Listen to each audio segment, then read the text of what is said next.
मेरी आवाज़ बिना माइक के आ रही है आप तक?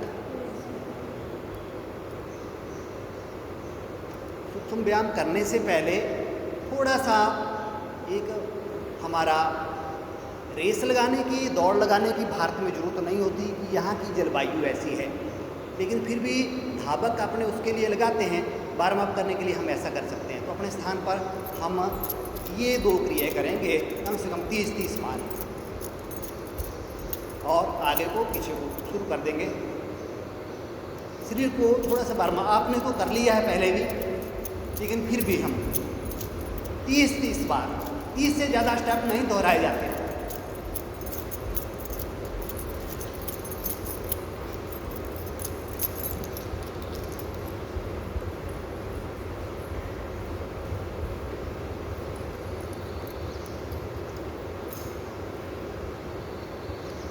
हम हल्का सा उसमें अपने पंजों में थोड़ा सा स्पेस छोड़ना है और सबसे पहला जो कार्य है मस्तिष्क के लिए करना है। अपने जो राइट दाएं भुजा से रखना है ठीक मस्तिष्क के दाएं तरफ और भरपूर सांस लेना है और उस दाएं तरफ को छोड़ना है।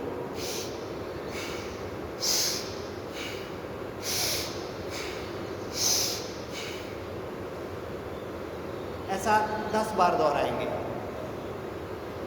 फिर बाएं से यही क्रिया बाएं भुजा से करेंगे।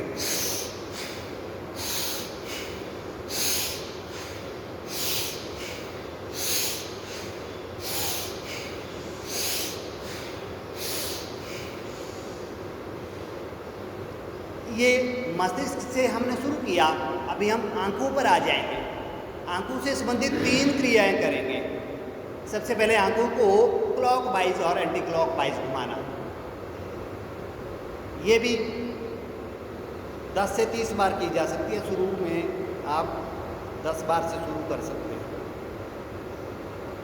अब लेफ्ट राइट आइज को, गर्दन को नहीं हिलाना है, आइज को लेफ्ट राइट अप डाउन, ये भी 10-10 बार या इससे ज़्यादा 30 तक।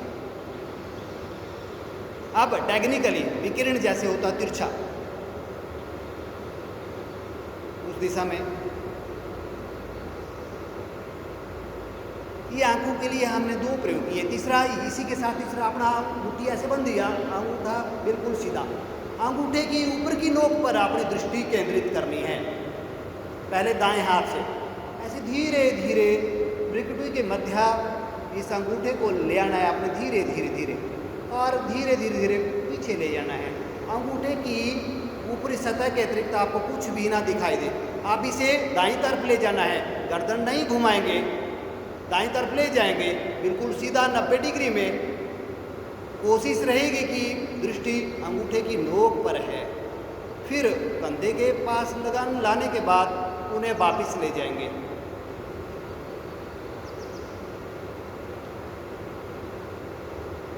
उन्हें आते हुए दृष्टि को केंद्रित करते हुए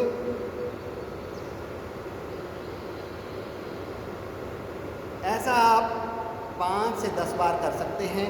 फिर यही क्रिया बाएं हाथ से करनी है।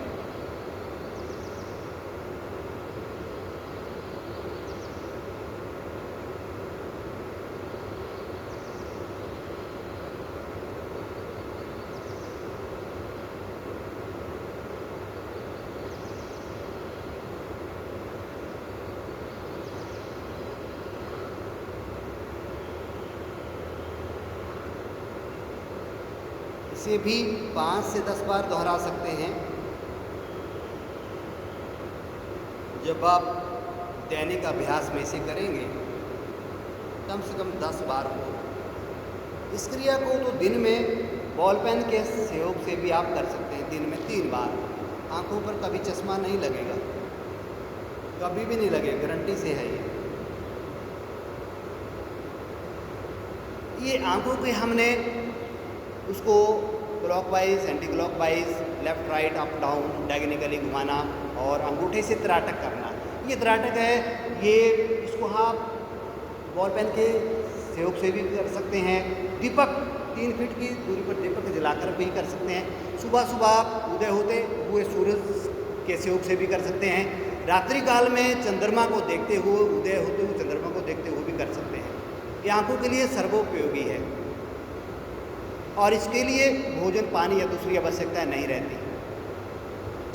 तो ये आँखों के आगे, आँखों के साथ ही एक और आँखों की क्रिया है, बड़ी ही महत्वपूर्ण है, वो भी आपने करनी है। आँखें सबसे ज़्यादा इम्पोर्टेंट चीज़ है। देखिए, ब्लिंक करना है 15 बार धीरे, उसके बाद 30 बार तेज, उसके बाद 15 बार धीरे, 60 तक ये क्रिया दोहरानी है। धीरे किया, तेज, 1 सेकंड में 10 बार आप ब्लिंक कर दें, ऐसी स्थिति हो जाए, इतना तेज।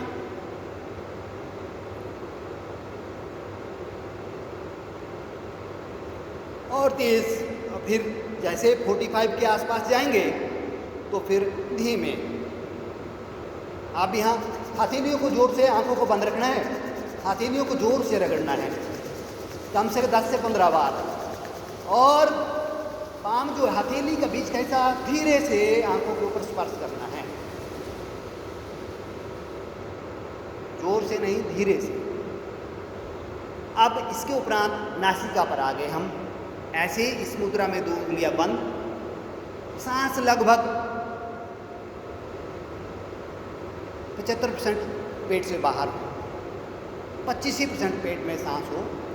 मुंह, नाक को बंद करते हुए मुंह को फुलाना है। उससे क्या होगा, कानों के लिए ये सूक्ष्म व्यायाम है। कानों के पर्दे ऐसे क्लिप होंगे अंदर बाहर। देखिए,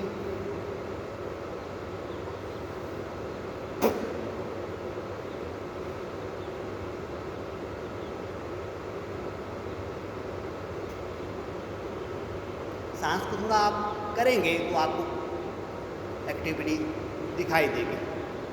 समय आप देखेंगे कैसे कानों में हलचल है। ऐसा भी आप 5 से 7 बार करें, कान स्वस्थ रहेंगे।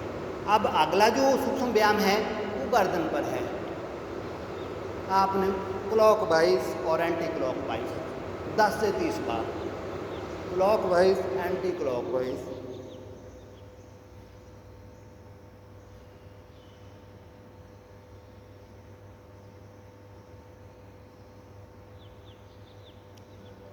इसे भी लेफ्ट राइट में।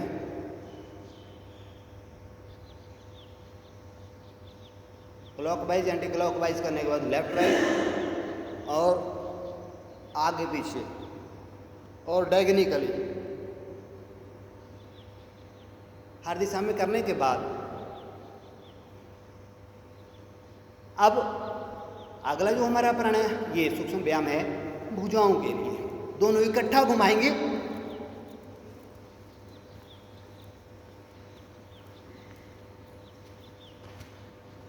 अकेला एक भुजा छाती पर ऐसे हाथ रखते हुए, बल प्रयोग नहीं करेंगे। 10 से 30 बार ज़्यादा कर सकते हैं। अब यहाँ कलाइयों के लिए अगला सूक्ष्म व्यायाम, कलाइयों के लिए क्लॉकवाइज, एंटी क्लॉकवाइज। अब इसके बाद हाथ और पूरी भुजा के लिए व्यायाम है। आपने पूरा खोलना है, पूरा मुट्ठी बंद करनी है, खोलनी है, बंद करनी है। 20 बार ऐसे करो। 1 2 3 4 5 6 7 8 9 10 11 12 13 14 15 16 17 18 19 20। 1 2 3 4 5 6 7 8 9 10 11 12। पूरी मुट्ठी खोलनी है, बंद करनी है। 15 16 17 18 19 20। 1 2 3 4 5 6 7 8 9 10 11 12 13 14 15। पूरी मुट्ठी जब खोलेंगे तो पता चलेगा इस सूक्ष्म व्यायाम का ये है क्या। भुजा की सारी नसों को खींच देगा। आपकी कंधे और भुजा में कोई दिक्कत नहीं होगी। अगला जो सूक्ष्म व्यायाम है वो हृदय के लिए है। ऐसे आपने अपने राइट यहाँ रखना है, पूरा सांस यहाँ से भरना है, वहाँ छोड़ना है, वहाँ से भरना है, यहाँ छोड़ना है। ऐसे ही लेफ्ट से, ऐसे ही राइट से, जैसे हमने मस्तिष्क के लिए किया था।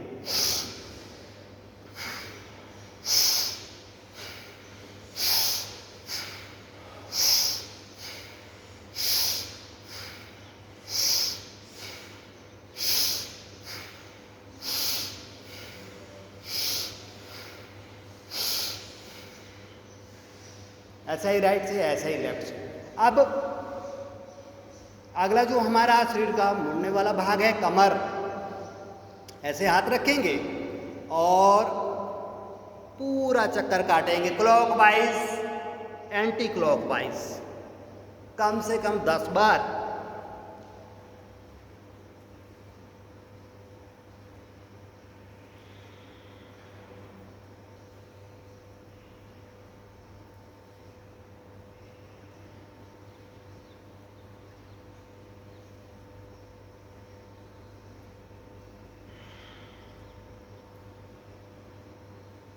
फिर एंटी क्लॉकवाइज।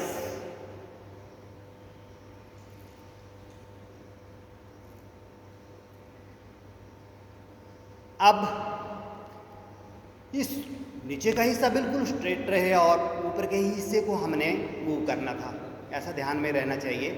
अब कमर के लिए एक अन्य प्रयोग है, यही ये भी क्लॉकवाइज और एंटी क्लॉकवाइज। ये भी 10 से 30 बार।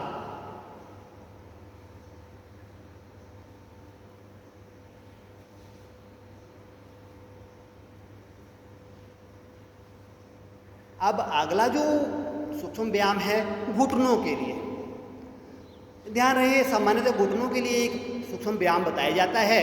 घुटनों को ऐसे ऐसे करके ऐसे ऐसे करते हैं, वो हानिकारक है, उसका प्रयोग नहीं करना है। जो कर भी रहे हैं उन्हें भी बताना है। घुटनों के लिए सबसे उपयोगी जो है, घुटनों में दर्द का बुजुर्गों में आपने देखा है, उसका एक कारण है खड़े होकर पानी पीना। जो व्यक्ति खड़े होकर पानी पिएगा, बुढ़ापे में उसको घुटनों को कोई डॉक्टर ठीक नहीं कर सकता। योग के साथ आयुर्वेद के नियम जुड़े हैं, वो भी हमने समझने होंगे।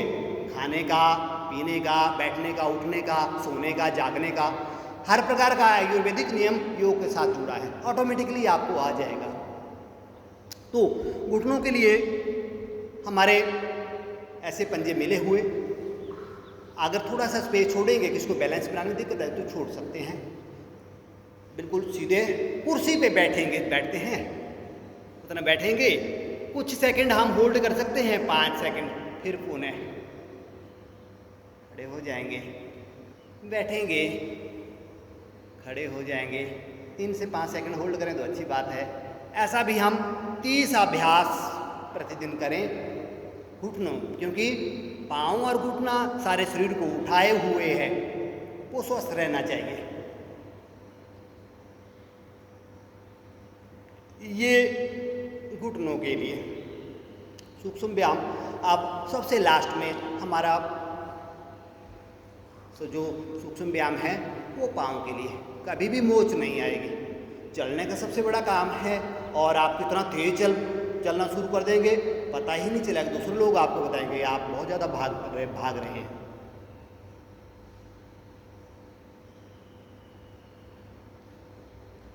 अर्थात अगर हम बात करें, सूक्ष्म व्यायाम का अभिप्राय है आसन करने से पूर्व शरीर के जो भी अंग घूमने वाले हैं, मूव करने वाले हैं, उनको आसन के लिए तैयार करना, उनको उस स्थिति में लाना ताकि कोई भी चोट का भय ना बने। इतना सा। अब ये हमारा सूक्ष्म व्यायाम पूर्ण हुआ। इतना सूक्ष्म व्यायाम आप फॉरएवर करें, कम ज़्यादा संख्या हो समय के हिसाब से हो सकती है। अब हम आसनों की बात करेंगे। सबसे पहले आज जो हमने आसन करना है, जो आपने प्रतिदिन किया ही करना है, जब आपसे योग का कोई काम नहीं हो रहा तब भी आपने वो आसन करना, सूर्य नमस्कार। उसका आयुष मंत्रालय के उसमें भी, योग के पतंजलि योग सूत्र में भी, सभी जगह उसका बड़ा महत्वपूर्ण उस आसन को कहा गया है, शीर्षासन और सूर्य नमस्कार। ये बहुत ही श्रेष्ठ आसन कहे गए योग के।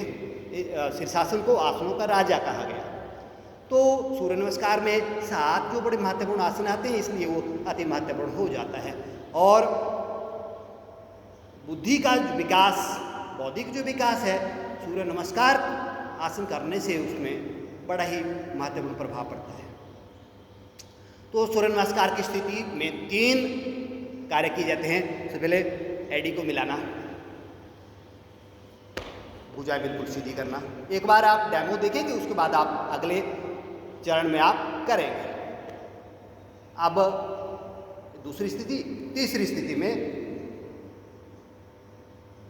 नमस्कार की मुद्रा, लेकिन हृदय जिसे अनाहत चक्र कहते हैं उस वहाँ स्पर्श करें। कौन सा हिस्सा? जो दोनों ही अंगूठे का नीचे की हड्डी का हिस्सा है वो स्पर्श करें। नमस्कार मुद्रा।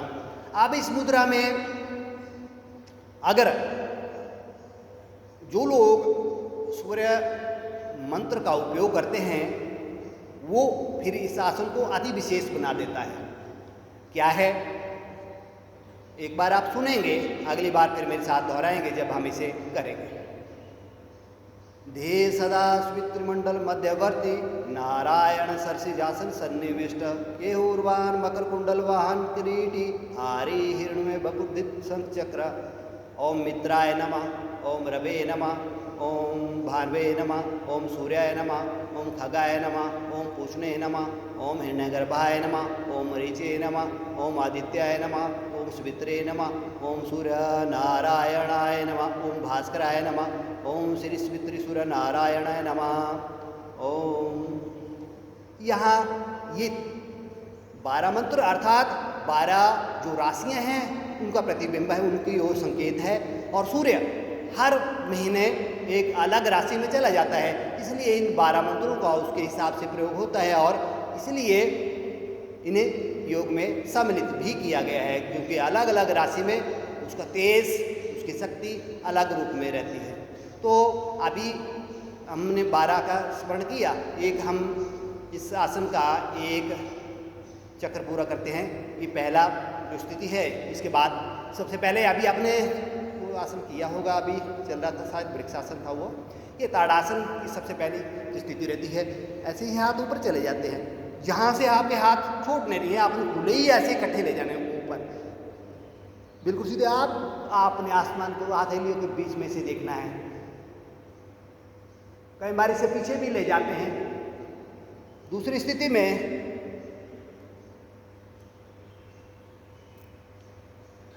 पाद स्पर्शासन और तीसरी स्थिति में अश्व चालासन। अश्व घोड़ा कैसे चलता है, इसी से वो स्थिति चली जाएगी। घोड़ा छलांग लगाता है, तेज चलता है। और अगली स्थिति दंडासन। शरीर को दंड की तरह, डंडे की तरह सीधा कर देना है, दंडासन। अगली स्थिति साष्टांग प्रणामासन। साष्टांग प्रणाम करते समय एक विशेष ध्यान देना है। सबसे पहले छाती धरती पर लगे, फिर माथा, फिर घुटने, ये 3 अंग स्पर्श किए जाते हैं। सबसे पहले छाती, फिर माथा, फिर घुटने। साष्टांग प्रणाम के उपरांत भुजंगासन। भुजंग सांप कैसे खड़ा होता है। भुजंगासन के उपरांत पर्वतासन। दोनों एड़ियों को कोशिश करनी है कि वो भूमि से स्पर्श हो जाए। फिर पुनः अश्वचालासन की स्थिति, वो दोहराए जाएंगे।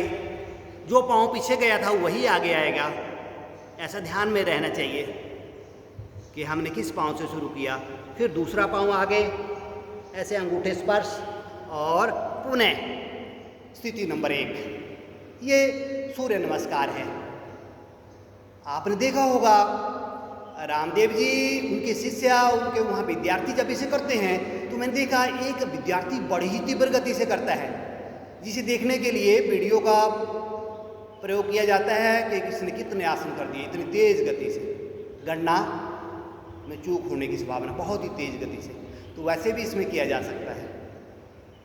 वो लगभग 12 सेकंड में आसन पूरा कर देता है, 8 से 12 सेकंड में। तो कितना तेजी से करता होगा और शरीर कितना लचीला हो गया होगा, क्योंकि भुजंगासन कर रहे हैं आप, अश्वचालासन कर रहे हैं, कोई झटका लगने का या कोई नाड़ी के नस नाड़ी के खींचने का रहता है। तो अभी हम इसे कैसे करेंगे कि हमें फौरे ये आ जाए। इसमें जो 7 आसन जो रहते हैं वो हमें पूरे ध्यान में रह जाए। बाकी 3-4 आसनों का जो है रेपिटेशन है, उन्हें दोहराया जाता है। सबसे पहला स्थिति 1, 2, 3,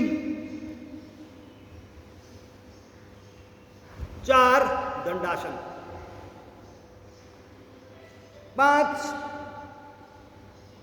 साष्टांग प्रणाम, 6 भुजंगासन, 7 पर्वतासन, 8 अश्वचालासन, 9 पादासन, 10 सामान्य स्थिति। ये है, दोहराएंगे आप, मैं देखूंगा कितने लोगों को ध्यान में रहा। 3 अभ्यास हमने किए, तीसरे अभ्यास में सूर्य नमस्कार आसन शुरू करेंगे। शुरू कर 1, 2, 3, ये जो आपके हाथ हैं आगे को रहेंगे, हाँ ऐसी गलती। और दूसरी स्थिति, पांव और हाथों की उंगलियां बराबर होंगी, हाँ एक बराबर, 15 उंगलियां एक छेद में, है ना। दूसरी स्थिति और एक छेद में, 3, 4 डंडे की तरह सिर सीधा, गर्दन ऊपर उठी हुई, बिल्कुल ज़्यादा भी नहीं, बिल्कुल उसकी सेध में। भुजंगासन की स्थिति में नहीं जाना है। 5 साष्टांग प्रणाम करते वक्त अगर आप छाती, माथे और घुटनों के क्रम में गलती करेंगे तो इससे कुछ विकार होने की स्थिति हो जाती है शरीर में। 7 6 था ये, 6 7 पर्वतासन, 8 9 10। देखिए एक अभ्यास मैं कर रहा हूँ पूरा, आपने देखना है। सूर्य नमस्कार में आए स्थिति 1 2 3,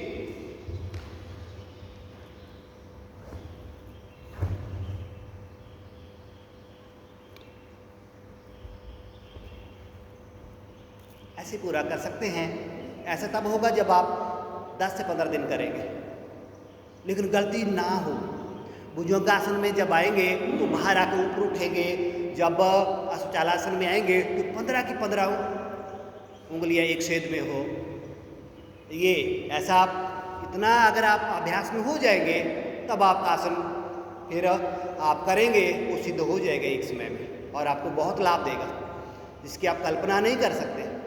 कुछ आसनों को जिनको मैं कर रहा था, मैं सोच रहा था कि मैं व्यर्थ में कर रहा हूँ, अब पता चला 20-25 सालों बाद कि उनका क्या लाभ मुझे मिल रहा था।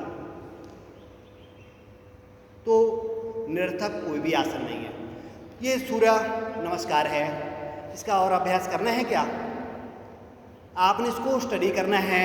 आपके पास YouTube है, आयुष मंत्रालय है, और सबसे ज़्यादा आपने अपने इंस्ट्रक्टर को डिस्कस करना है, क्योंकि ये जो मीडिया में जो बार बार आसन आते हैं वो विकृत हैं, उनमें स्वयं लोग रिसर्च कर रहे हैं, वो थोड़ा सा उसमें चेंज कर देते हैं, उसका साइड इफेक्ट हो जाता है शरीर को। मैं एक आसन कर रहा था जिसके बारे में बड़ा भारी कन्फ्यूजन था लोगों को, तो मैंने कहा कि आप कौन सा करूं? तो एक आसन से लंबे समय से कर रहा था और उसको मैं घंटों कर लेता हूँ, 2-3 घंटे, तो उसमें कुछ साइड इफेक्ट करना शुरू किया। मैं समझूं कि ये कैसे हो रहा है, हल्का सा कोई इफेक्ट। फिर मुझे पता चला कि यहाँ गलती हो रही है, उसको ठीक किया मैंने गलती को, बिल्कुल ठीक हो गया, कोई दिक्कत नहीं। तो इसलिए आप आसन का ये ध्यान रखना है, जो उसका नियम है उसको फॉलो करना बड़ा ही जरूरी है, क्योंकि निःशुल्क विद्या है जिससे आपको स्वास्थ्य लाभ मिलने वाला है, बौद्धिक लाभ मिलने वाला है, तो उसका कुछ नियम है वो फॉलो करने पड़ेंगे। तो ये सूर्य नमस्कार, आज हम सूर्य नमस्कार के अतिरिक्त 7 और आसनों की बात करेंगे, जिनमें से हमने शायद 1-2 आसनों का भी कर भी लिया है। सबसे पहला है, हमारे शरीर में जो 7 चक्र हैं, शरीर में 72,000 नाड़ियाँ कही गई, उनमें से 3 नाड़ियाँ बहुत इंपॉर्टेंट है, ईड़ा, पिंगला, सुषुम्ना, इन दोनों के मध्य सुषुम्ना। सुषुम्ना नाड़ी के लिए कहा गया कि वो हमारे शरीर के मूलाधार चक्र में बैठी रहती है। जीवन में 99.9% लोग ऐसे होते हैं जिनके जीवन काल में वो जागृत नहीं होती। आपने देखा होगा सन्यासी सिद्ध महात्मा जिनके बारे में आप सुनते हैं कि जो बोल रहा है वही हो रहा है, उन सबकी वो जो सुषुम्ना नाड़ी है जिसे कुंडलिनी शक्ति कहते हैं वो जागृत अवस्था में होती है। तो ईड़ा, ये नासिका का लेफ्ट जो द्वार है ईड़ा नाड़ी को चंद्र नाड़ी से कहते हैं। इसको हमारे मन से संबंधित है। दूसरा पिंगला, सूर्य नाड़ी, राइट नासिका द्वार।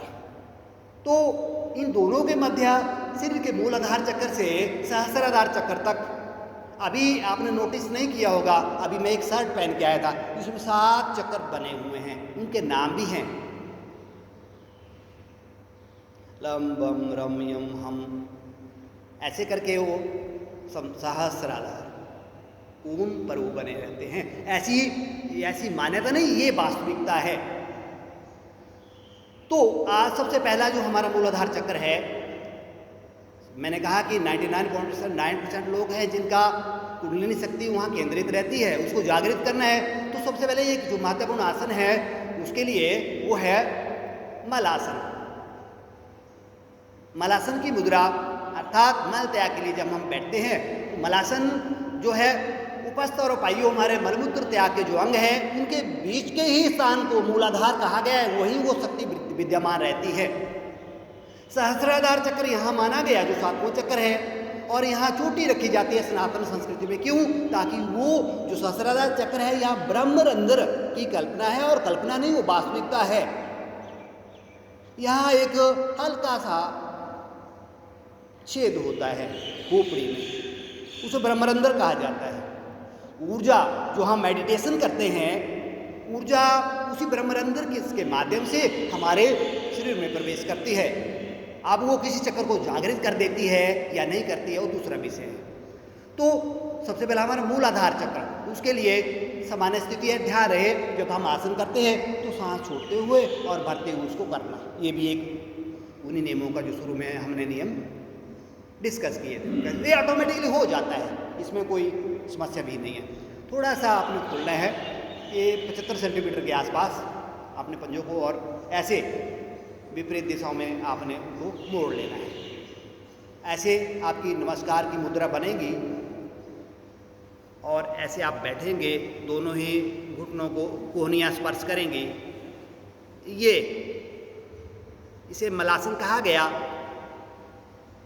इसका एक बड़ा लाभ है, जो व्यक्ति सुबह एकदम उठते हुए, ईश्वर का नाम अगर हम ले रहे हैं तो एकदम उठते हुए इस आसन में कम से कम 5 मिनट बैठता है, उसको जीवन में कभी भी उसकी स्मृति, उसकी जो स्मरण शक्ति है वो कभी भी क्षीण नहीं होती। ये मूलाधार चक्र को जागृत करने का आसन है। मैंने कहा स्थिति है 3 घंटे 48 मिनट।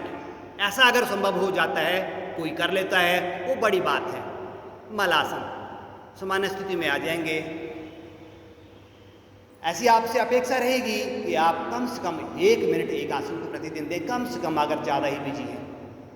अगर 3 से 5 मिनट दे पाते हैं तो बड़ी बात होगी। मूलाधार चक्र के लिए अगला जो चक्र है स्वाधिष्ठान चक्र, उसकी ऊर्जा को जागृत करने के लिए बैठ जाएंगे अपने स्थान पर। बैठने के उपरांत तितली आसन या बद्ध पद्मासन आप कर भी रहे थे थोड़ी देर पहले, ऐसे अपने दोनों पंजों को मिलाना है, धीरे से शरीर की ओर ले जाना है, और ऐसे हाथों से अपने दोनों पाँव को जकड़ना है। ये जो इसमें आप तितली आसन भी कर सकते हैं। अगर आप इसमें ऐसे ही बैठेंगे तो उसमें बद्ध पद्मासन की स्थिति रहेगी।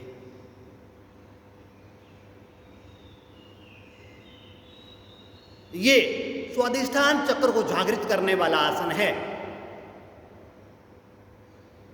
कई विवाद हैं कि कहीं कुछ और आसन भी इसको ज़्यादा लाभ देता है, लेकिन योगियों का मानना है कि ये आसन सबसे ज़्यादा लाभ देता है, अर्थात 90% से अधिक लाभ देने वाला जो आसन होगा उसी को ही महत्वपूर्ण माना जाएगा। वही 100% की स्थिति में चला जाएगा। अगर कोई पद्मासन नहीं लगा पाते, उनको भी ये अभ्यास करवाया जाता है। आपने देखा होगा, पद्मासन सामान्यतः नहीं लगा पाते तो ये स्वाधिष्ठान चक्र को जागृत करने वाला आसन है। अर्थात मूत्र त्याग के स्थान को, वस्त पायु जो स्थान है उसे जागृत करने वाला ये आसन है, और वही स्वाधिष्ठान चक्र माना गया है।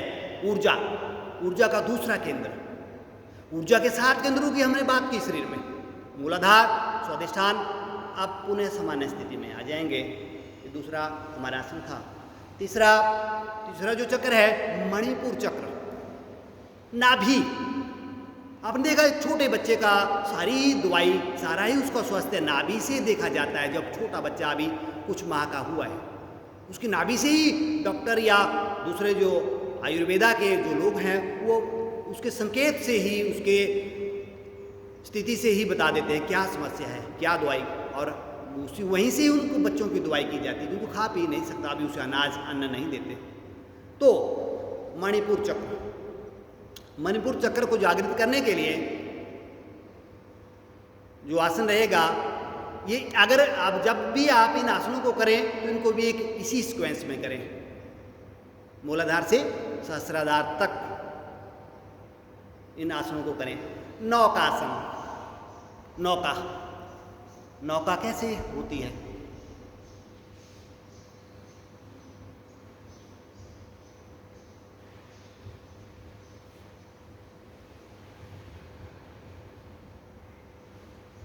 कम से कम 5 से 10 सेकंड आप करें, फिर पुनः आप आराम की अवस्था में आ सकते हैं।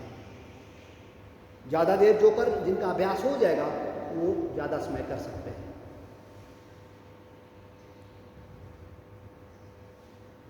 नौका, नाभ, पाँव थोड़े और, अर्थात 60 से 65 डिग्री तक पाँव आप करें और फिर हाथों से स्पर्श करें। ये मणिपुर चक्र के लिए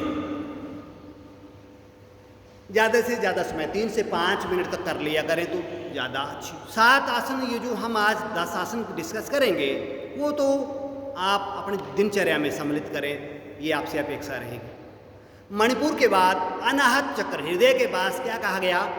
अनाहत चक्र। हृदय हमारे शरीर का बड़े महत्वपूर्ण भाग जो है मस्तिष्क और हृदय, उनका हमें ध्यान रखना चाहिए। अगर वो अच्छे से काम करेंगे तो सारे ही अंग भी अच्छे से काम करेंगे। तो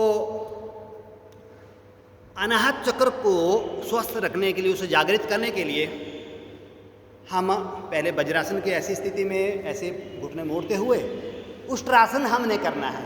क्या करना है? ऊंट, उष्ट्रासन।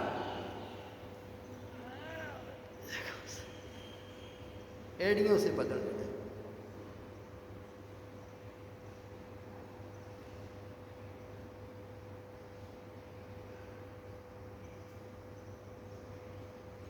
फिर सामान्य स्थिति में,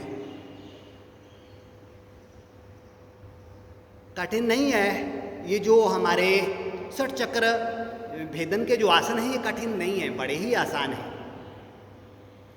ज़्यादा कठिन नहीं है। और इनका किसी के लिए मनाही है करने की, ऐसा भी नहीं है, सभी कर सकते हैं।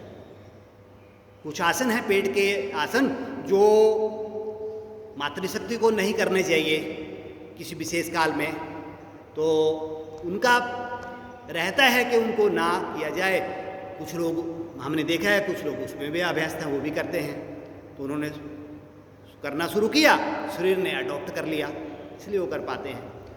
तो अनाहत चक्र को जागृत करने था उष्ट्रासन, ऊंट मैंने ऊंट, कैमल पोज। तो अगला जो हमारा चक्र है विशुद्ध चक्र, बाग देवी माँ सरस्वती। हमारे बीच में हमारे संगीत के आचार्य जी भी यहाँ हैं, उन्हें आपने सुना होगा बहुत बार। तो विशुद्धि चक्र का क्या महत्व है वो बड़े अच्छे से एक्सप्लेन करेंगे, क्योंकि उनका सारा जीवन इसी चक्र पर, इसी ऊर्जा शक्ति पर केंद्रित है। यहीं से उन्होंने ये बड़ा विशेष लाभ और उनकी जो पहचान है बनी हुई है। विशुद्ध चक्र अर्थात बागदेवी माँ सरस्वती आपकी भाषा आपकी वाक् पटुता, तो वो गले पर वोकल कार्ड आपका उस पर वो केंद्रित करता है। और यहाँ ऊर्जा का हमारा 5वां केंद्र है।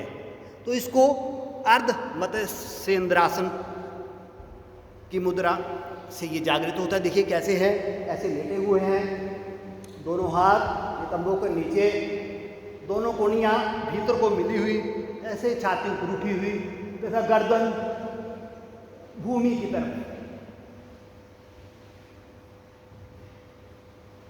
अर्ध मत्स्येंद्रासन।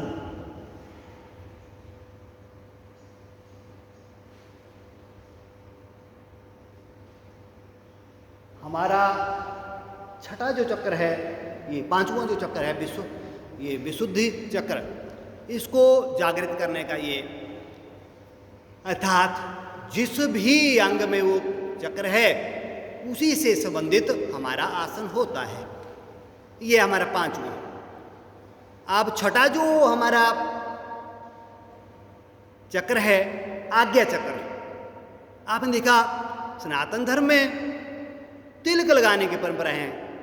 महिलाएं बिंदी लगाती हैं, पुरुष तिलक लगाते हैं। अब थोड़ा प्रचलन परिवर्तित हुआ क्योंकि हम पाश्चात्यकरण की ओर बढ़ रहे हैं, आधुनिकीकरण की ओर नहीं बढ़ रहे, पाश्चात्यकरण की ओर बढ़ रहे हैं। तो आगे इसका तिलक लगाने का अभिप्राय ये था कि ऊर्जा, सबसे बड़ा जो केंद्र भगवान शिव का आपने देखा, वो चित्र बना होता है या तीसरी आंख बनी होती है, कैसी अग्नि उसमें लपटे। तो ऊर्जा का छठा जो चक्र है, इसके बाद अंतिम चक्र सहस्राधार बचता है। ऊर्जा जिस व्यक्ति ने, जिस योगी ने, इस महात्मा ने षट चक्र भेदन करते हुए वो आगे चक्र में पहुंच गई है, तो उसको शांत रखने के लिए, ताकि दुरुपयोग ना हो जाए, ऊर्जा से वो नुकसान ना कर दे किसी दूसरे का, वो अनिष्ट ना कर दे, कोई बुरा ना कर दे, इसलिए शांत रखने के लिए, मस्तिष्क को शांत रखने के लिए यहाँ चंदन आदि पदार्थों का तिलक लगाया जाता है, केसर, चंदन आदि, जिससे शांति बनी रहे, दुरुपयोग ना हो। आपने सुना होगा सन्यासी महात्मा ऐसे रहते हैं, उनके साथ विवाद नहीं करते क्योंकि वो रात दिन भक्ति में लीन है। पता नहीं कौन सा चक्र उनका जागृत है और क्या वो बोल दे कि वो सिद्ध हो जाए, ऐसा भय बना रहता है। क्योंकि आपने अक्सर देखा है कि वो कुछ भी जो बोलेंगे वैसा हो जाएगा। तो ऐसा उन योगियों का हो जाता है, उन महात्मा का जो इस प्रकार की सिद्धि किए हुए हैं। जो ऐसे ही घूमे हैं, कपड़े डाले हुए, वो ढोंगी हैं, पाखंडी हैं। तो इस बात का आपने ध्यान देना है कि आप भी योग करते हुए, साधना करते हुए ऐसी स्थिति में आए तो कभी भी अनिष्ट का प्रयोग, अनिष्ट शब्दों का प्रयोग ना करें। इस बात का विशेष ध्यान रहे, क्योंकि योग ऐसी सिद्धियां प्रदान कर देता है समय के साथ साथ। तो ये हमारा जो छठा चक्र है, इसको जागृत करने के लिए जो आसन है वो है सर्वांगासन। सर्वांगासन आपने किया होगा, आपके वो परिचय में इतना कठिन नहीं है, आपने 36 बार वो देखा है।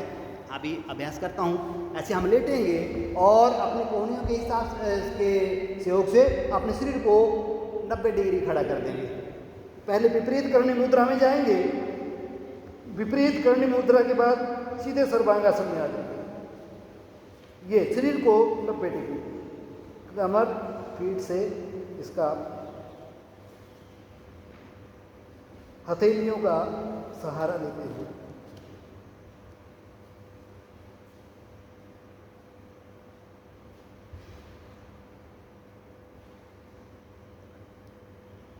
कुछ समय करने के बाद धीरे धीरे सामान्य स्थिति में आ जाएंगे।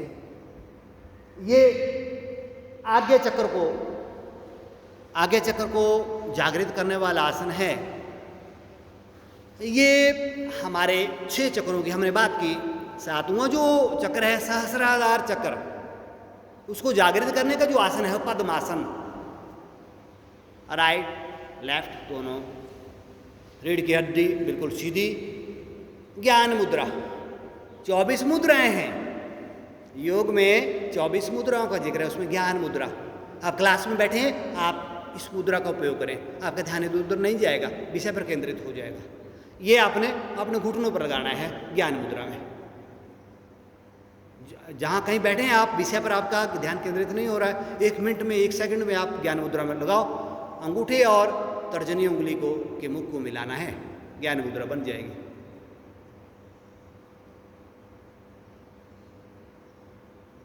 ये 3 घंटे 48 मिनट तक इस आसन में बैठना कठिन नहीं होता जब आप अभ्यस्त हो जाएंगे। साधक साधना मेडिटेशन या जो तपस्वी है वो तप में लीन है, वो पद्मासन में ही होते हैं, क्योंकि ये सहस्राधार को जागृत कर देता है, जहां आप ईश्वर को, किसी दैवीय शक्ति को स्थापित कर सकते हैं।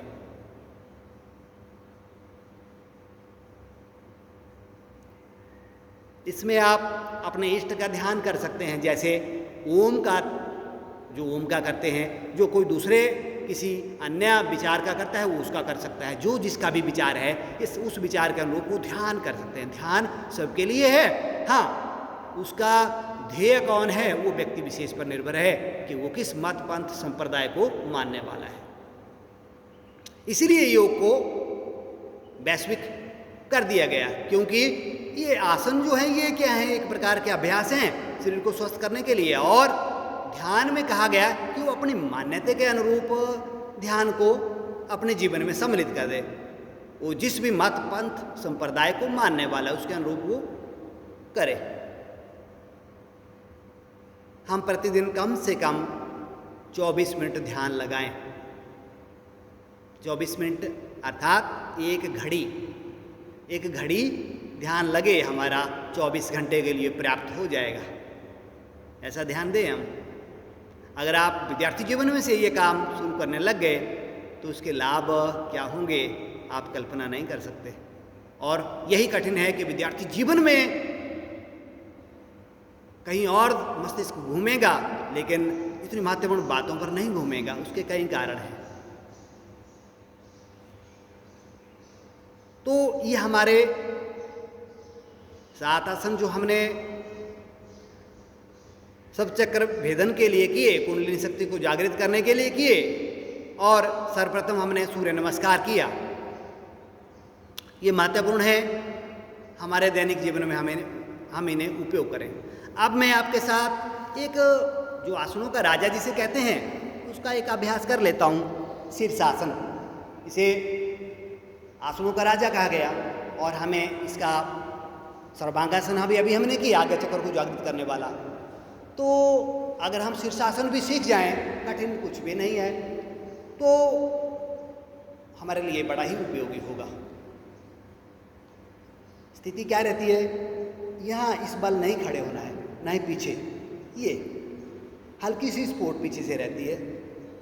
यहाँ ये गलती नहीं होनी चाहिए, क्योंकि कुछ ऐसे अभ्यास या कुछ ऐसे अलग अलग मत हैं जिसमें ये जो मूर्धा जिसे कहा जाता है, अर्थात सिर और माथे का मिलन का जो स्थान है उस पर भी लोग खड़े होते हैं, वो अनुचित है। अपन तालू के बल ही खड़े होंगे, पीछे से हल्की सी सपोर्ट रहेगी।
या तो हम सीधा खड़ा होंगे या हम शवासन में लेट जाएंगे।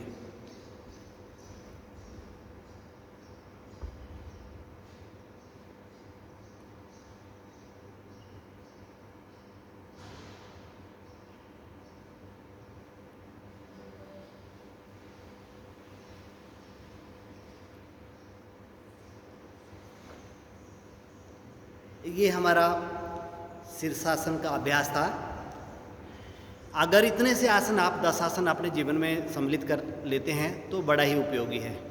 मैं लगभग 32 आसनों का दैनिक प्रयोग करता हूँ। उसमें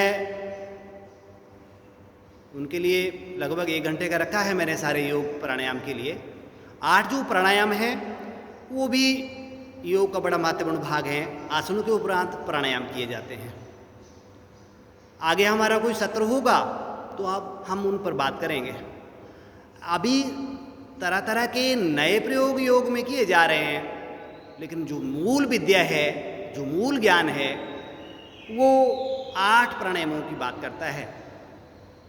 ये 8 हैं अनुलोम विलोम, जिसे विष्णु मुद्रा भी कहा जाता है, भ्रामरी,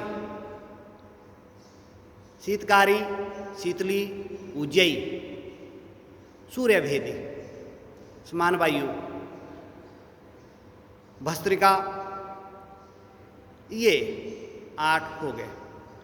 हम सामान्यतः कपालभाति एक क्रिया है, वो प्राणायाम नहीं है, वो क्रिया है। 6 क्रियाएं हैं, नौली, धोती, जल नीति, सूत्र नीति, कपालभाति, ये 6 क्रियाएं हैं।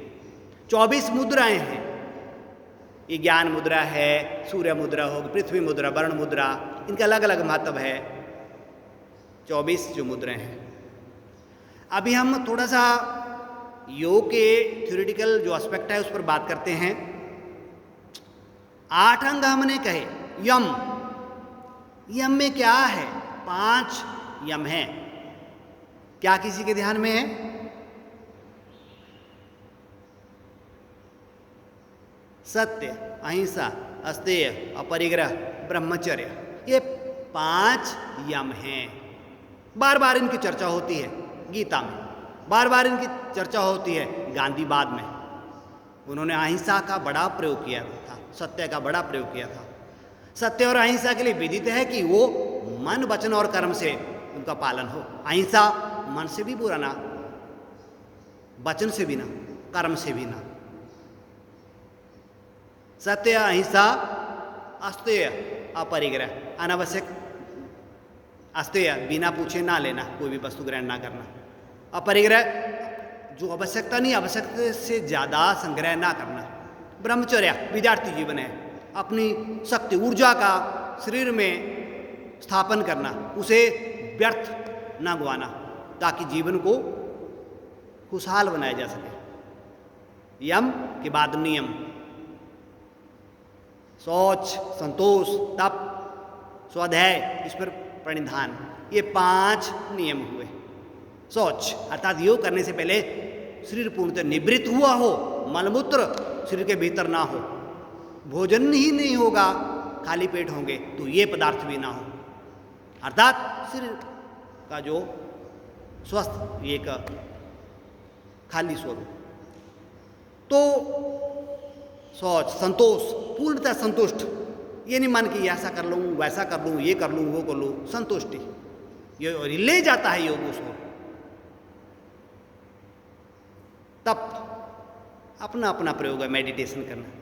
स्वाध्याय, आत्म विश्लेषण, इस पर प्रणिधान, ईश्वर की स्तुति, उसको जानना, उसके बारे में विभिन्न ज्ञान अर्जित करना, ये यम नियम। तीसरा आसन, जो हमने अभी अभी किए। 84 लाख योनियों की बात की गई और 84 लाख आसनों की कल्पना है।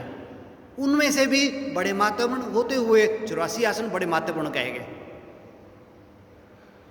उनमें से भी 32 आसन बड़े महत्वपूर्ण हैं और सबसे ही महत्वपूर्ण आसनों का राजा जिसे शीर्षासन कहते हैं। ऐसे हम इन आसनों में से कुछ उपयोगी आसनों को, जो कि हमारे 60 चक्र भेदन के आसन हैं, उनको जागृत करने के आसन हैं, आसनों का राजा है, ऐसे आसनों को अपने दिनचर्या में शामिल कर सकते हैं, दैनिक अभ्यास में शामिल कर सकते हैं। ये आसन के लिए कुछ जो नियम हमने पहले कहे कि शरीर भोजन ना किया हो, शरीर के द्वारा आसन करते समय बल प्रयोग ना किया जाए, वातावरण खुला हो, नीचे आसन बिछा हो, ऐसे इन नियमों का ध्यान रहे। आसनों के उपरांत प्राणायाम की बात की, 8 प्राणायाम। प्राणायाम के बाद प्रत्याहार, इंद्रिय विग्रह, कैसे कैसे किस किस कार्य को किन नियमों के अनुरूप किया जाता है, उन सब का उनको जानना, उनको जीवन में ढालना। धारणा, जो हमारी ईश्वर के प्रति, परम शक्ति के प्रति धारणा, उसको विकसित करना, उसके विभिन्न जो विचार हैं उनको मानसिक रूप से धारण करना। ध्यान, फिर उसका ध्यान लगाना, जो धारणा है उसको ध्यान लगाना, उसको ध्येय की ओर बढ़ने के लिए, लक्ष्य की ओर बढ़ने के लिए। समाधि की अवस्था, परम शक्ति, परम पिता जो परमेश्वर है, जिसे विभिन्न धर्मों में माना गया है, एक परम शक्ति को, उसको प्राप्त करना, उसमें समा जाना, उसी का ही स्वरूप बन जाना, समाधि की अवस्था। ऐसा ये अष्टांग योग का विचार महर्षि पतंजलि जी ने दिया, जिसमें कहा गया योगः चित्तवृत्ति निरोधा, अर्थात योग चित्त की नकारात्मक जो बुरी जो प्रवृत्तियां हैं उनको रोक देता है, उनको समापन कर देता है, उनको उनका निरोध कर देता है। तो ऐसा ही हमारा ये विशेष ज्ञान योग का ज्ञान है, जो जीवन का एक पूर्ण दर्शन है, प्रथम अंग से लेके 8वें अंग तक पहुँचते पहुँचते। और ऐसा ही है हमारा आज का जो 21 जून 2024 का जो अंतर्राष्ट्रीय योग दिवस का जो एक लक्ष्य है कि एक स्वस्थ मानव जाति का इस पवित्र धरती पर उसका स्वरूप बनाए रखना, उसके लिए योग जो वैश्विक हुआ। और इसी के साथ ही हमारा आज का इतना सा जो बात है, मैं अपनी बात पूरी करता हूँ। आगे के लिए मैं सर से कहूँगा कि वो आएँ।